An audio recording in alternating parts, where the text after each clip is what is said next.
ჩვენი რეგიონის სამხრეთ კავკასიის ამბებით დავიწყოთ, რომელიც არ არის იზოლირებული გლობალური კონტექსტიდან, განსხვავებით საქართველოსგან, რომელიც ამ წუთას მოწყვეტილი არის ყველა მიმდინარე განვითარებას და დავიწყოთ ვიზიტის შეფასებით, რას ნიშნავს რეგიონისთვის ჯეი დი ვენსის, ამერიკის შეერთებული შტატების ვიცე-პრეზიდენტის დაგეგმილი ვიზიტი თებერვალში, რომლის შესახებაც სხვათა შორის თავად დონალდ ტრამპი გვატყობინებს და მნიშვნელობასაც უსვავს ეს ხაზს ამ ვიზიტის და მისი ინტერესის რეგიონის და მათ შორის ახალი სავაჭრო ეკონომიკური გზის მიმართ და სად ვართ ჩვენ რომ მოვხაზოთ თქვენი ხედვით.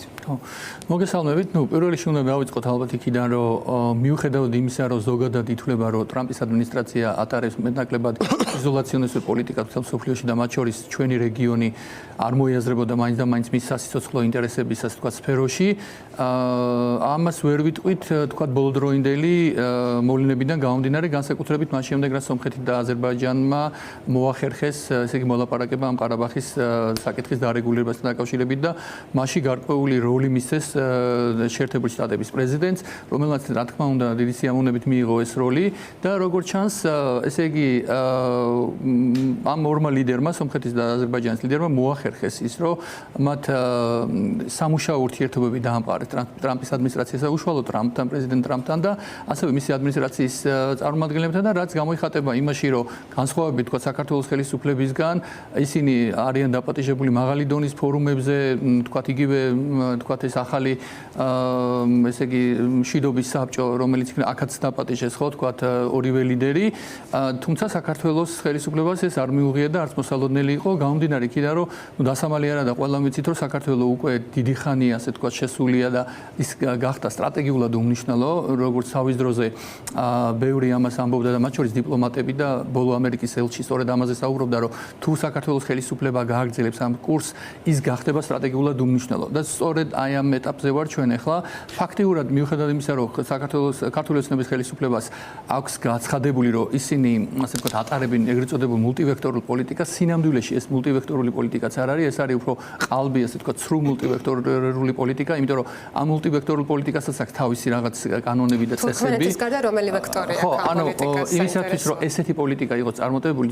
ქვეყანა უნდა მოახერხოს ყველა მხარესთან, მათ შორის დასავლეთთან, აღმოსავლეთ, ჩრდილოეთ, სამხრეთთან რაღაც დაბალანსება. რასაც ჩვენ ვერ ვახერხებთ, ანუ მულტივექტორული როგორ იქნება, თუ შენ თქვა მოახერხე რომ გაუცხოე შენი სტრატეგიული პარტნიორები, ანუ დასავლეთისგან ჩვენ ფაქტიურად მოწყვეტილები ვარ და ეხლა ის რომ რაღაც ურთიერთობები და ახალი პარტნიორები, ნუ ჩინეთის სახით და რა ვიცი, ახლობელი აღმოსავლეთის ქვეყნები და ცენტრალური აზიის და დავაკვირდეთ უბრალოდ სად მიდიან თქვა ქართული ოცნების ლიდერები, ხო, ძირითადად ეს არის თურქმენეთში, უზბეკეთში, არ ვიცი, თქვა თურქეთში და ნუ ფაქტიურად ირანში, ბატონო. და ნუ ეს მიუთითებს, რომ ესე იგი ქვეყანა უკვე არა თქვათ, ნუ ერთი არის რომ თქვათ თვითიზოლაციის რეჟიმში არის, გამომდინარე იქიდან რომ როგორც ხელისუფლებას აქვს როგორც ქვეყნის შიგნით, ასევე ქვეყნის გარეთ ლეგიტიმაციის პრობლემა, მიუხედავად იმისა, ისინი არ აღიარებენ ამას და თქვათ თითქოს დიდად არ ნაღლობენ ამას და სინამდვილეში ეს ასე არ არის. ისინი ამას ძალიან განიცდიან და ეს ჩანს თუნდაც იმ ცნობილი ღია წერილებით, რომლებსაც რა ვიცი მიმართეს და მათ ასევე ჰქონდათ იმედი რომ გარკვეული რაღაც იდეოლოგიური რაღაც ბმა ექნებოდა თქვა ტრამპის ადმინისტრაციასთან და ეს ეგრეთ წოდებული deep state-თან და რაღაც ტერმინების გამოყენებით, მაგრამ ეს ასე თქვა ის ვერ შედგა და ვერ შედგება იქიდან გამომდინარე, რომ მნიშვნელობა არ აქვს რა ტიპის ადმინისტრაცია შეერთებულ შტატებში. თუ რომელიმე სახელმწიფოს აქვს ანტიამერიკული და ანტიდასავლური კურსი, მიუხედავად იმ პრობლემებისა, რაც დღეს არსებობს დასავლეთში და ზოგადად საერთოდ დასავლეთი არსებობს თუ არა, ამაზეც საკითხია, მაგრამ ფაქტი არის, რომ დღევანდელი ამ პოლიტიკით ისინი ვერ აღწევენ იმას, რომ თქვა ვინმე დაინტერესებს, იმიტომ რომ საქართველოს რატო იყო საინტერესო ყველასთვის, რომ საქართველოს ჰქონდა ბოლო 35 წლის განმავლობაში სხვადასხვა მთავრობების თქვა პირობებში საკუთარი როლი გამოძერწას რა ამ სხვადასხვა ხელისუფლებებმა, რომ ის იყო რეალურად და ევროპული და დასავლური დემოკრატიის ფორპოსტი ამ რეგიონში და მოიაზრებოდა სწორედ ასეთ და თუ საქართველოს დაკარგავს და რასაც ჩვენ ხედავთ უკვე კარგავს ამ იმიჯს, ხო, ბუნებრივია ის ხდება ჩვეულებრივი პოსტსაბჭოთა სახელმწიფო, რომელსაც თქვა ქართული ოცნების საქართველოს ლიდერშიპი მე მგონი წინააღმდეგი არ არის, იმიტომ რომ ჩვენ გვახსოვს ხო თავიდან როცა ბიზინა ივანიშვილი პრემიერ-მინისტრი მან თქვა კიდეს რომ ჩვენ გვინდა რომ ესე იგი არ ვიყოთ საჯილდაო, ხო არ უნდა ვიყოთ დასავლეთსა და თქვათ აღმოსავლეთ შორის და ნუ აი დაახლოებით ეს მოდელია, ეხლა როგორც ჩვენ მივხვდით, როგორც ის მოიაზრებდა, მაგრამ ამას აქვს თავისი ფასი, ხო, ვითომ ეგრეთ წოდებული ნეიტრალურიც არა ვართ, ხო, თქვათ რაღაც ნეიტრალური სახელმწიფოს კიდე თავისი რაღაც აქვს, ხო, მიუხედავად იმისა, რომ რაღაც ბოლო ხანებში ამისკენ რაღაც რიტორიკა წამოვიდა და ბუნებრივია ეს გავლენას ახდენს არა მარტო თქვათ საქართველოს იმიჯზე და ერთი რო ქვეყანა იზოლირებულია, ასევე რეგიონშიც უკვე იზოლაციის საფრთხე არის, იმიტომ რომ ეს თქვათ პროექტები, რომელზეც საუბარი არის, ხო, ბოლო პერიოდში საქართველოს ყოველთვის იყო გარკვეულწილად ლოკომოტივი, ხო, ამ რეგიონში და საქართველოს იყო გამტარი ყველა ამ რეგიონის და დასავლეთის, ასე თქვათ, საყრდენი. და დღეს ამას ჩვენ კარგავთ, თანდათან სომხეთი იძენს ამ ფუნქციას, ნუ აზერბაიჯანის კიდე ცალკე ისე აქვს და ნუ გარკვეული რისკები არსებობს, რომ თუ ესე გაგრძელდა ჩვენ აი იმ პროექტებშიც სათუ ექნება ჩვენი მონაწილეობა, რომელსაც ესე ამაყობს ქართული ოცნება, ისინი ამბობენ, რომ ჩვენ უნდა ვიყოთ აი ამ ისა რა ქვია ევროპასა და ჩინეთს შორის და ისა რა ქვია ეს შუა კორიდორის გამტარი და აი ესეც შეიძლება საფრთხის აღმოჩნდა, იმიტომ რომ ჩვენ იმასაც ვერ ახერხებთ, რომ რეგიონის დონეზე მოახერხოთ თქვა და შევინარჩუნოთ პარტნიორული ურთიერთობა იგივე სომხეთთან და აზერბაიჯანთან და ნუ ეს ჩანს თქვა ბოლოდროინდელი განვითარებული მოვლენებიდანაც და თუ ძირეულად რამე არ შეიცვლება, ნუ ბუნებრივია რომ ამას ექნება გარკვეული ფასი. მათ შორის აღმოსავლური ქვეყნებისთვის რატომ უნდა იყოს საქართველოს საინტერესო, თუ კი მას დასავლეთთან ექნება ურთიერთობა გაფუჭებული, რა არის ამ შემთხვევაში პოლიტიკური კაპიტალი, პოლიტიკური, ეკონომიკური თუ ასე შემდეგ. რა თქმა უნდა, ამის უშუალო კარგი მაგალითი იყო მიხეილ ყაველაშვილის ვიზიტი თურქეთში. მე არ მახსოვს, აი ბოლო 30 წლის განმავლობაში საქართველოს ყავდა მრავალი ლიდერი და თურქეთს მათ შეიცვალა მრავალი პრეზიდენტი და ხელმძღვანელი და არასდროს არ უთქვია თურქეთის ხელისუფლების წარმომადგენლებს, არასდროს ოფიციალურად არ გამოთქმულა მათ შორის თურქი მესხების დაბრუნების საკითხი და სხვა საკითხები და თვითონ ჩვენ ხო ნახეთ ეს კადრები, თვითონ საქართველოს ხელისუფლების ასე თქვა წარმომადგენლები დიპლომატიური კორპუსი გაოცებული იყო, როდესაც თურქეთის პრეზიდენტმა ეს ახსენა ყაველაშვილმა. რატომ მოხდა ეს, ხო? იმ დროს, იმიტომ რომ მანამდე ითვლებოდა, რომ საქართველოს იყო დასავლეთის რაღაცა ასე თქვა დაცვის ქვეშ და ნუ მის ინტერესებს წარმოადგენდა, ხო? ბუნებრივია თურქეთისთვის ეს ძალიან ფაქტორია. დღეს როცა ხედავს თურქეთი იქნება თუ სხვა სახელმწიფო, ხო? რაც უფრო იზოლირებულია ქვეყანა, ხო? მით უფრო დიდი იქნება ესეთი მით უფრო მოწყვლადი ხდება ის პოლიტიკური დევალვაცია, პოლიტიკური სტრატეგიული დევალვაცია ხდება და აქედან გამომდინარე ესეთი ტიპის ასე თქვათ რაღაც პრეტენზიები შეიძლება სხვა მეზობლებმაც გამოთქვან, იმიტომ რომ ყველა გრძნობს ამას, ხო? და ეს იგრძნობა ანუ იგივე სამხედრო, ეკონომიკური, რა ვიცი, უსაფრთხოების კუთხით. და აი სწორედ ამ ფასზე რაც თქვენ აღნიშნეთ, თქვენ გაიხსენეთ ქართული ოცნების გარიჟრაზე ეს დაპირება თუ შეთავაზება ქართული საზოგადოების მიმართ, რომ ჩვენ არ უნდა ვიყოთ დაპირისპირების საგანი და მთელი ეს წლები და განსაკუთრებით ბოლო წლებში ქართული ოცნების პროპაგანდა სწორედ ამაზე აგებული, რომ აი სტრატეგიულად უმნიშვნელოდ ყოფნა თითქოს უდრის მშვიდობას. და ახლა განსაკუთრებით როცა ტურბულენტური ვითარება მთელ მსოფლიოში, ისინი ისევ ცდილობენ, რომ ეს გაყიდონ ერთგვარად, იმის და მიუხედავად, რომ ძალიანაც უნდათ, რომ მაგალითად დონალდ ტრამპთან ურთიერთობები დაალაგონ. აი რომ ვისაუბროთ ამის ფასზე უფრო დეტალურად, იგივე ეკონომიკური კუთხით, რაც შეეხება თქვა სავაჭრო გზებს და რა თქმა უნდა უსაფრთხოების კუთხით, რას ნიშნავს რუსეთთან მარტო დარჩენა ასეთ შემთხვევაში. ხო, ნუ პირველ რიგში ეგრეთ წოდებული დაკავშირებადობაზე, რაზეც არის საუბარი ხშირად, ხო, მათ შორის ევროკავშირის ლიდერები საუბრობენ და ნუ საქართველოს ქონდა და გეოგრაფიას თუ გადავხედავთ, ხო, საქართველოს აქვს გარკვეული როლი ამაში პოტენციურად, მაგრამ საქართველოს ხელისუფლებას ქონდა ესეთი პოზიცია, რომ ჩვენ უნდა ვიყოთ დამაკავშირებელი ჩინეთსა და თქვა ევროკავშირს შორის და ჩვენ უნდა გავატაროთ დაბალანსების პოლიტიკა. აი, ეხლა რასაც ვატარებთ, ეს რანაირად ჯდება დაბალანსების პოლიტიკაში, იმიტომ რომ იმისათვის, რომ ეს პროექტი და თქვა ეს შუა კორიდორმა ით რაღაც ჩვენთვის სასარგებლო იყოს და საქართველოს ჩართული აღმოჩნდეს, საქართველოსთვის სასიცოცხლო ინტერესებშია, რომ ორივე მხარესთან უნდა ქონდეს კარგი ურთიერთობა. და ჩვენ რას მივახციეთ, რომ ფაქტიურად სტრატეგიული პარტნიორები, რომლებიც ჩვენი 10 წლების განმავლობაში ხარდამჭერები იყვნენ, ამთან აბსოლუტურად ესე იგი გაუცხოებულები ვართ და დავკარგეთ ეს კონტაქტები და შევიძინეთ ახალი სტრატეგიული პარტნიორი ჩინეთის სახით, რომლის ასე თქვა სტრატეგიული პარტნიორობა კიდე ეჭქვეს დგას, იმიტომ რომ გასაგებია რომ ქვეყანას აქვს უსაფრთხოების ასე თქვა დილემა და ნუ ჩვენ არ ვიცით ახლა მაგალითად ხვალ გამომდინარე იქიდან რომ ჩვენ არ ვართ ნატოს წევრი და არც სხვა სამხედრო ბლოკის, მაგრამ არც ჩინეთი აპირებს, ხო, ბუნებრივია თქვა იგივე ხვალ რომ რაღაც არ ვიცი რუსეთმა მოინდომო საქართველოს ტერიტორიაზე რაღაც პროვოკაცია დემოკრატიის მოწყობა დამერწმუნეთ, რომ ჩინეთი არ ნახეთ ის ფარატინა ქაღალდი, ანუ რეალურად არც დიპლომატებს უმუშავიათ, რომ სტრატეგიულ პარტნიორობაზე როცა ვსაუბრობთ, ამას შინაარსი ხომ და შეზინო, რას იღებს შენ ღირებულს ამისგან და მე მგონი უბრალოდ ნაჩქარევად იმის საჩვენებლად, რომ ახალი სტრატეგიული პარტნიორი ყავთ, უცებ მოხაზეს. ეს უფრო რეაქცია იყო, ეს არ იყო სტრატეგიულად გათვლილი, იმიტომ რომ ეს უფრო რეაქცია იყო, რომ აი ანტიდასავლურ, ანუ ესე იგი გაბრაზებული დასავლეთზე, განსაკუთრებით ევროკავშირთან და შეერთებულ შტატებზე, ასე თქვათ, შეგნებულად შედიხარ, ასე თქვათ, სტრატეგიულ ურთიერთობებში ახალ პარტნიორებთან, რომლებიც არიან ხშირ შემთხვევაში მისი სისტემური მოწინააღმდეგე ჩინეთის შემთხვევაში, ისევე როგორც ირანი და სხვა სახელმწიფოები და ეს უკვე ბუნებრივია რომ გიწევს გაღიზიანებას, ხო დასავლეთ. ეხლა საქართველოს როგორი არასწორი ფსონი აღმოჩნდა ყველაფრის გათვალისწინებით. ვაჭრობის ფორმა, მათ შორის, იცით რა, ყველაფერი მოდის მაინც შიდა პოლიტიკიდან, იმიტომ რომ რეალურად ჩვენ ხო ვიცით რომ მიუხედავად იმისა რომ ხშირად საუბრობს ქართული ოცნება თქვა ეროვნულ ინტერესებზე, სუვერენიტეტზე, სხვადასხვა თქვა თემებზე, რეალურად მთელი აი ამ საგარეო პოლიტიკური ასე თქვა ამ კონვულსიების აზრი არის ის რომ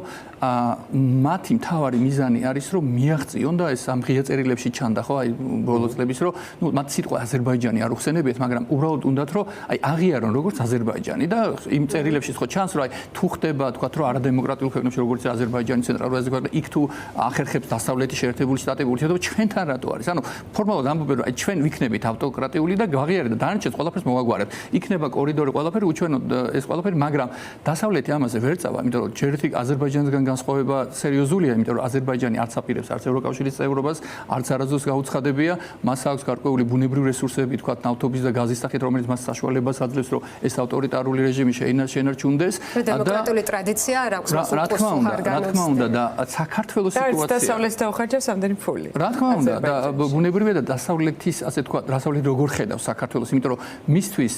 საქართველოს არის ღირებული დასავლეთის ევროკავშირის და შეერთებული შტატებისთვის თუ ის იქნება დემოკრატიის რაღაც წერტილი ხო როგორც იყო აქ და აღიქმებოდა როგორც რაღაც მუდმივი ლაბორატორია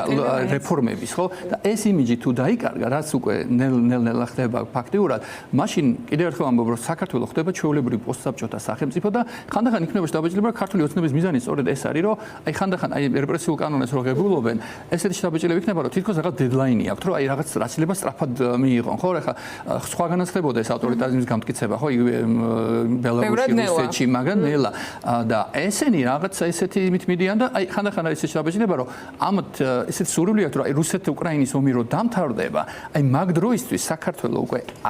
აბსოლუტურად ამოვარდნილი უნდა იყოს ასოცირებული ტრიოდან რასაც უკვე ფაქტიურად მიაღწიეს და ასევე უნდა დაბრუნდეს ისევ იმ ნაცრისფერ ზონაში სადაც ჩვენ მეკუთვნოდით 15 წლის უკან ხო ანუ რაღაც რევიზია მოხდა აზერბაიჯანის და ბელარუსის სადყოფნის ამბიციიდან ჩეჩნეთის სადყოფნის ამბიციამდე შეიძლება ჩამოქვეითდეს ხო ეს მიმართულება სხვა შორის ხალხის ნაწილი არის კიდე მთავარი რაც განგვასხვავებს აზერბაიჯანისგან ანუ ამ ქვეყანაში ვერ გაქრა მოსახლეობის ის ნაწილი ძალიან დიდი ნაწილი რომელსაც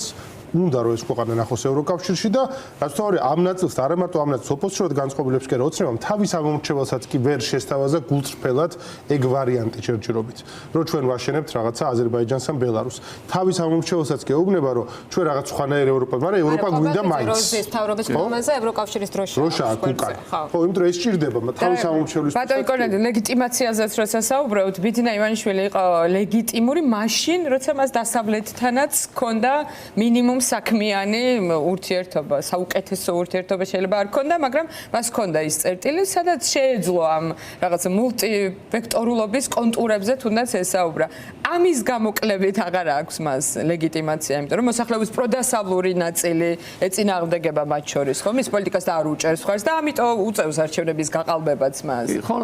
სწორედ ამის გამოც არის, რომ რეალურად ეხლა ჩვენ რასაც ხედავთ, მაგალითად თუ გადავხედათ ბოლო ევროკავშირის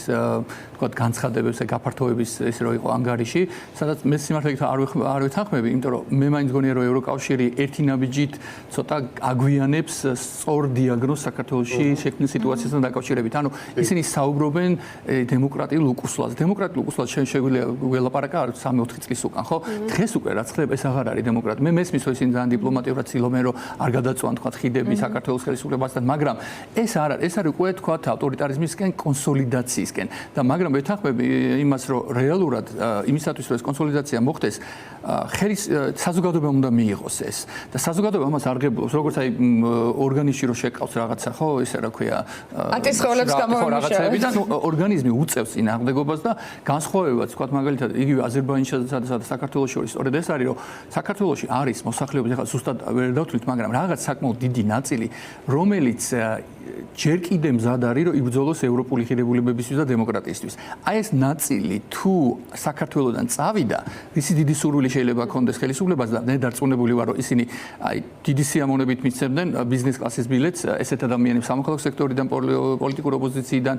აკადემიური სფეროდან, ოღონდ ისინი წავიდნენ და აი მაშინ ჩვენ მართლა გვექნება უკვე აზერბაიჯანის მსგავსი და მე მაინც გონია რომ ჩვენ ოღონდ ღარიბი. ხო, რა თქმა უნდა. კიდე ცალკე პრობლემაა. სუვერენობის არ მქონდა აზერბაიჯანში. აზერბაიჯანული მოდელი რატო არის? ხო, რატო არის საინტერესო ხშირად ამბობენ რა თქმა უნდა უფრო ბელორუსი და მე მაინც გონია რომ აზერბაიჯანი, იმიტომ რომ ეხლა საქართველოს ხელისუფლება გამომდინარე ხა მათი თვითონ წარმომადგენელი პერსონალურად არ არის მზად რომ თლიანად უარი თქვან, იმიტომ რომ მათი შვილები ევროპაში სწავლობენ, იქ რაღაც კერძო ქონებები აქვს, რაღაცეები. მათ უნდა დაახლოებით ისე როგორც მაგალითად აზერბაიჯანში არის ხო ფორმულა პირველი იმართება,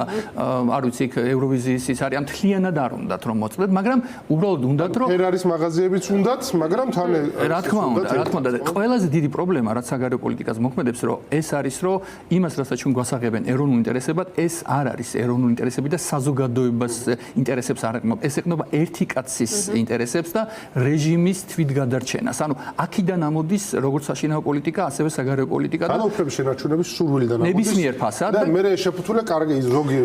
რომელი ავტორიტარი როგორც კიდე ისე შეგიფუთავს. პუტინი ფუთავს რომ კონსერვატული იდეებს იცავს და ცივილიზაცია უნდა გადაარჩინოს, ვინ როგორც კიდე და ესენი ყველაფერს ესხულობენ, მათ შორის რაღაც ტრამპის უფრო მაგაფრთიდან სადეს ხო ყველაფერს ძალიან არაორგანული ამაზე რომ გელაპარაკება და განსაკუთრებით საქართველოს გადმოსახედიდან, რომელსაც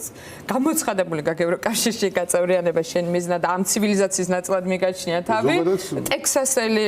კონსერვატორის გადმოსახედიდან გელაპარაკებია. ტექსასელი კონსერვატორთან ლაპარაკი მთავრდება როგორც გეუბნები, რომ ამ ქვეყანაში არსებობდა გამოხატვის თავისუფლების შესახებ ასეთი კანონი და ამ მთავრობამ გააუქმა. ამ თავრობაზე მოიწა ის ვეღარ იქნება ვერანაირად ხო დებატებს ხო რომ დებატებში ჩავერთოთ და ხო იქვე დაკონკრეტეს რომ ეს არ ეხება ძალიან კონტროლირებად გარემოში უნდა იყოს და ჩვენ არ გვეხება თუმცა ვთავაზობთ მათ განმეორებითაც და მუდმივად ამ ყველაფერს რომ ვისაუბროთ ამ წინააღმდეგობაზე და მის ფორმაციაზე ფაქტია რომ რაღაც სტატუს კვო რომელიც უნდა ქართულ ოცნებას ვერ დაიყენა მაგრამ ეს კრიტიკული ინფრასტრუქტურაც დასუსტდა ქვეყანაში რომ გადავხედოთ პოლიტიკურ ოპოზიციას, მედიის უმძიმეს ფინანსურ მდგომარეობას, მათ შორის პროტესტის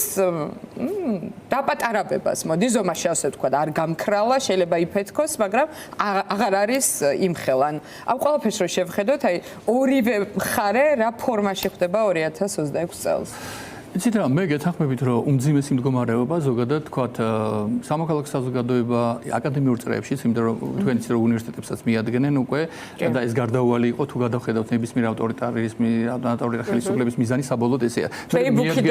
მე მიადგებიან ხოლმე მხატვრებს, რაღაც მსახიობებს და როგორც ხდება ხოლმე. მაგრამ და უმძიმესი მდგომარეობა ყველა სფეროში, ბიზნესაც აუცილებლად, იმიტომ რომ ანუ ეს უსი არის შესული ახლა. კი, ეს ჟანრის კანონია და ამას ვერ ავწდებით. უბრალოდ რა არის, რომ ესე იგი აბსოლუტურად გეთანხმები მაგ შეფასებაში, რომ უმძიმესი მდგომარეობა, თქვა დემოკრატიის ინსტიტუტების დემონტაჟი ყველაფერი, მაგრამ მათი მდგომარეობაც არ არის კარგი სიმართლე გითხრათ, არც ისინი არიან უკეთეს მდგომარეობაში. ავიღოთ მაგალითად, რა ვიცი, ისეთი მაგალითი, რომ ისინი ვერ დადიან ნორმალურად, ვერც, არ ვიცი, ქორწილებში, ან ჩვეული საზოგადოებრივი შეყრის ადგილებში, ანუ ეს განსაკუთრებით თბილისში და დიდ ქალაქებში, ეს სერიოზული პრობლემაა. ეს ნიშნავს იმას, რომ მათაც აქვთ გარკვეული, მიუხედავად იმისა, რომ რა თქმა უნდა, მათ უფრო დიდი რესურსები აქვთ, აკონტროლებენ ძალოვან სტრუქტურებს, ფინანსური, თქვა ეს ყველაფერი მათ ხელშია, მაგრამ ეს საზოგადოებრივი წინააღმდეგობა, რაც თავი მორალური წინააღმდეგობა ხალხის და ეს იგრძნობა და დამერწმუნეს რომ ეს არ არის ადვილი საქმე შეიძლება ხა ჩვენი პოზიციიდან უყურებთ რომ აი ეს რა ვიცი რამდენად საინტერესოა ხა ვიღაცას მაგრამ დამერწმუნეთ რომ ეს ბევრს აწუხებს და რა თქმა უნდა თან ეს ესე იგი როგორია რომ საკმაოდ გადამდე ხა სამეზობლოში რომ ნორმალურად ვერ გადიხარ ხო საქართველოს პატარა ქვეყანა ყველა ერთმანეთს ვიცნობთ ჩვენ ყველამ ვიცით ვინ საიდან მოვიდა ვინ რა ის აქვს წარსული და ბუნებრივია რომ ესეც საზოგადოებაში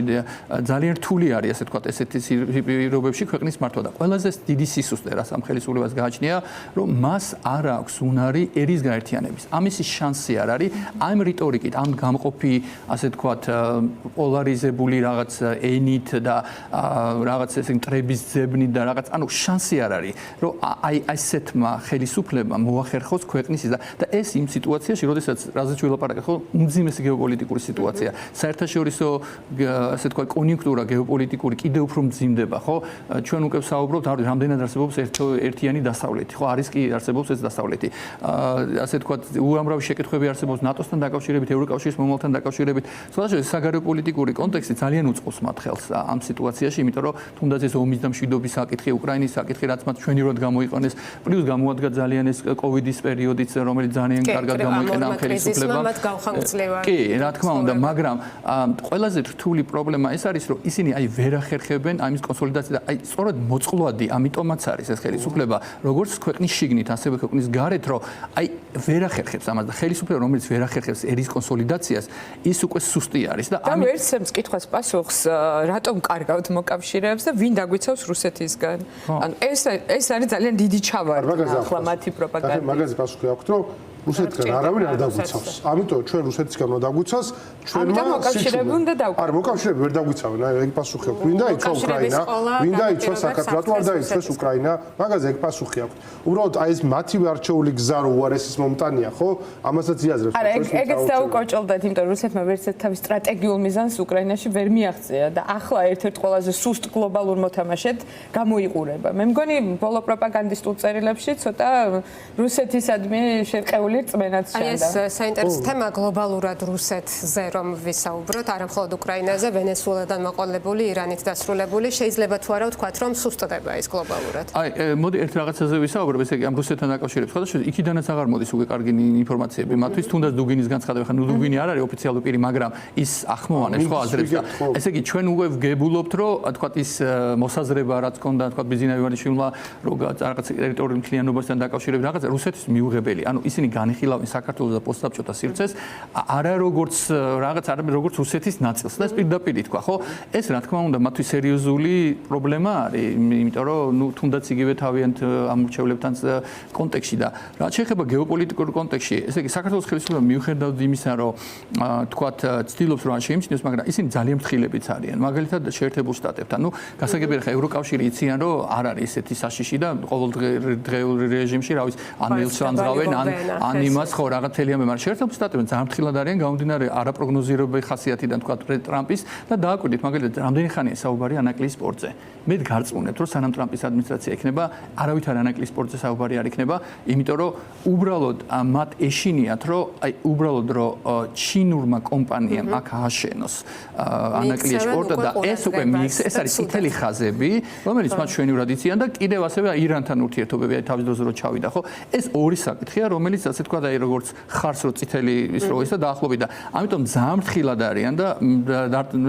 რაღაც ეჭვი მეპარება რომ უახლოეს ხანში ამ ანაკლიესთან დაკავშირებით რამე მოხდეს, იმიტომ რომ მათ იციან რომ ამას მოყვება ფასი და ეს არ არის ევროკავშირი, რომელმაც შეიძლება ისა და ამიტომ აი ამ კუთხით მაინც ცდილობენ და რა თქმა უნდა ასევე ლობისტური საქმიანობა, რომელსაც ისინი უზარმაზარ თანხებს იხდიან იმისათვის, რომ რაღაცა არ ვიცი ვიღაც სენატორს დაელაპარაკონ კონგრესმენთან, მაგრამ შედეგი ამას არ მოხდება. გარღვევის პანჯარა გავუვიდათ?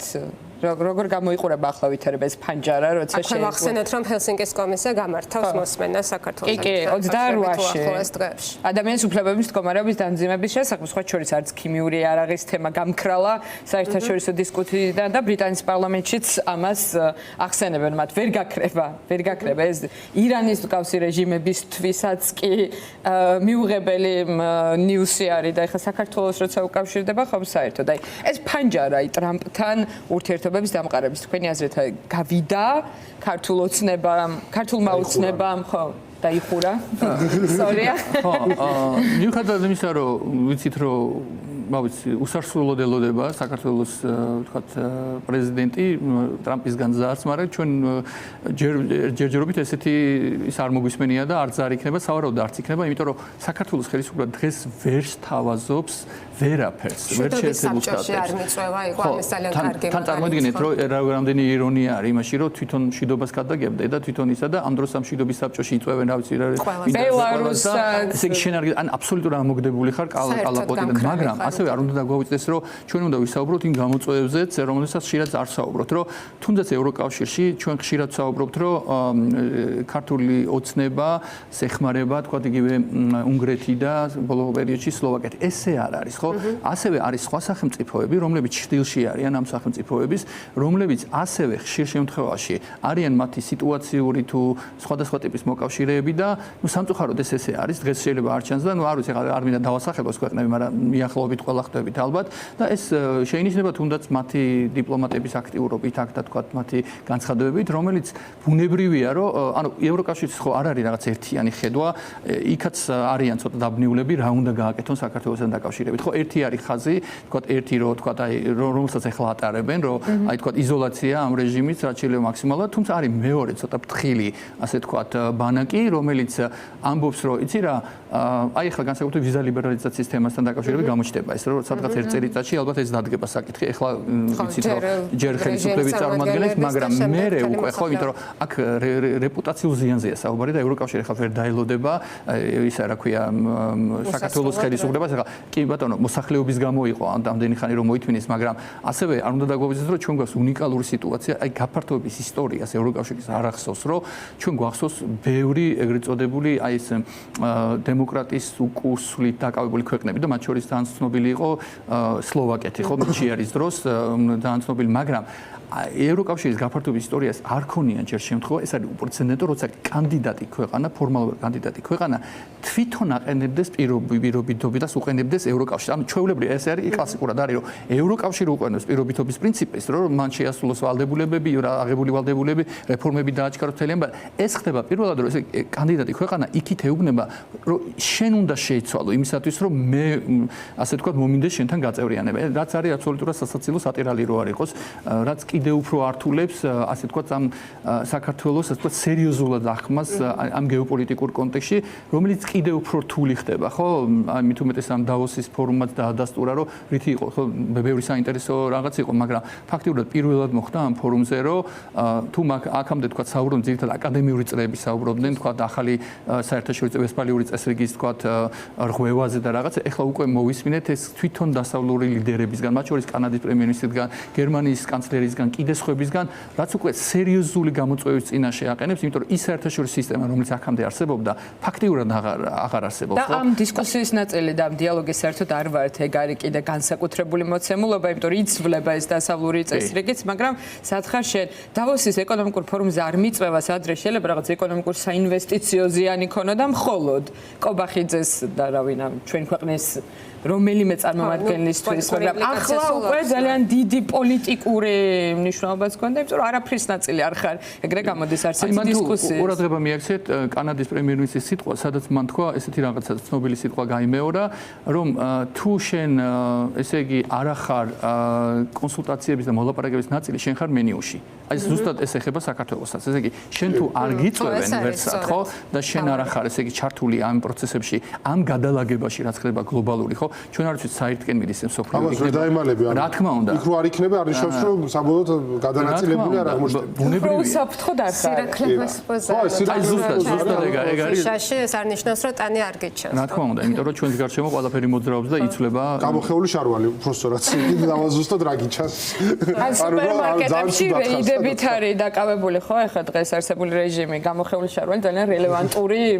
მეტაფორაა ამ შემთხვევაში, იმიტომ რომ ამას თავაზობენ დღეს საზოგადოებას. ამ ხელა გლობალური ცვლილებების ფონზე ამით არიან დაკავებული. ნუ აი ჩვენთვის წინააღმდეგობის მოძრაობისთვის ფართოდ ალბათ მაინც განსაკუთრებით იმ კუთხით არის საინტერესო ეს პროცესები, გლობალური პროცესები,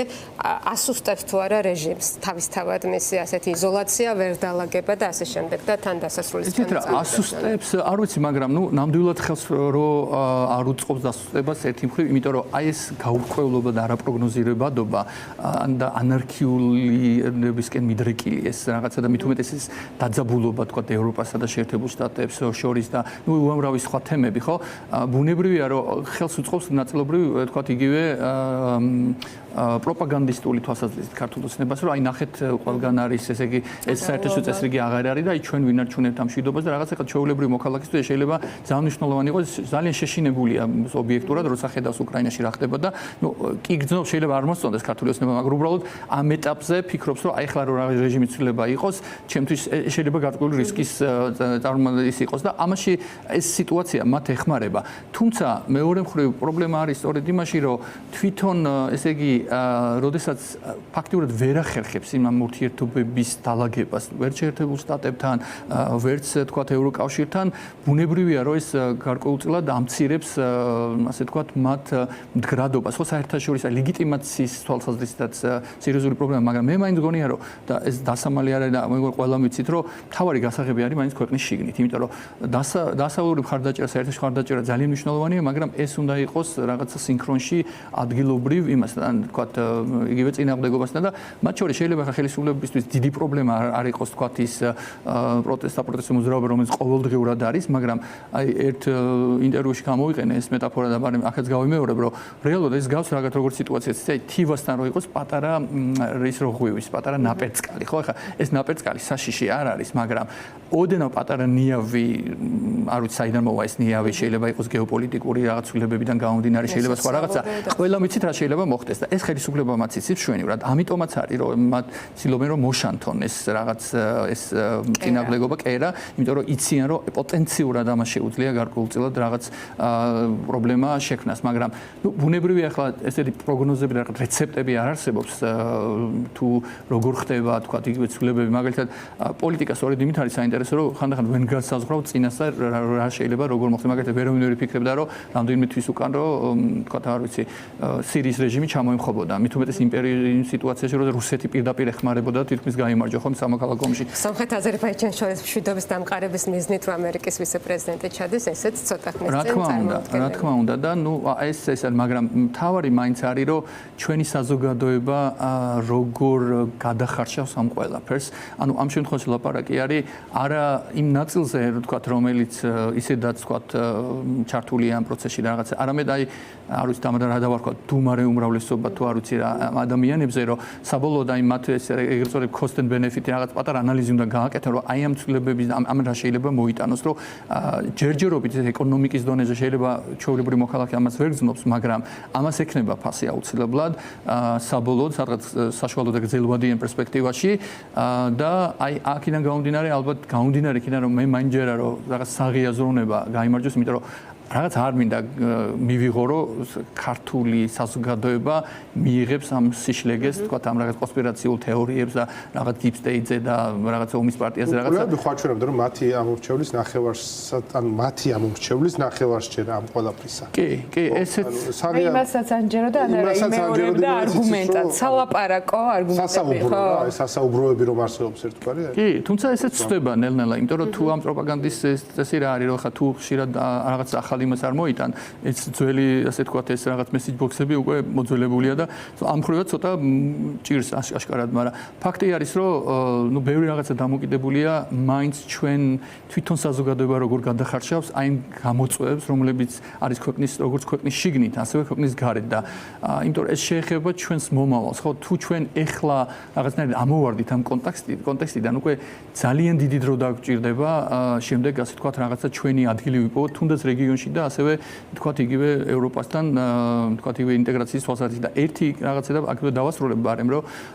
ერთი რაღაცა რომ ხშირად საუბრობენ რომ აი მაგალითად ჩვენი პარტნიორები ევროპაში როცა თქვათ ჩავდივართ რომ საქართველოს დაკარგულია მათ შორის ჩვენი უახლოესი მეგობრები რომლებიც მანამდე მხარდამჭერი იყვნენ და ნუ ახლა ჩვენ რა თქმა უნდა ამის ყოველთვის წინააღმდეგი ვართ, იმიტომ რომ საქართველოს თუ მოხდა ხელისუფლების ცვლილება, დამერწმუნეთ რომ საქართველოს ჯერ კიდე შეუძლია მათ შორის დაეციოს უკრაინას, მოლდოვას, იმიტომ რომ ჩვენთან ინსტიტუციური, ასე თქვა, მეხსიერება არ გამქრალა. თუმცა ის ხალხი აქ არის ჯერჯერობით არსად არ წასულა ვისაც ეს რეფორმები. რა თქმა უნდა, ან ეს ხალხი სანამ აქ არის, მათ შორის იგივე პოლიტიკური ოპოზიციის წარმომადგენლები და ასე დაბრუნდებიან. კი ბატონო, ხო, ან ეს არის ძალიან მნიშვნელოვანი, რომელიც განასხვავებს საქართველოს და ეს რაღაც იმედის საფუძველს იძლევა, რა თქმა უნდა.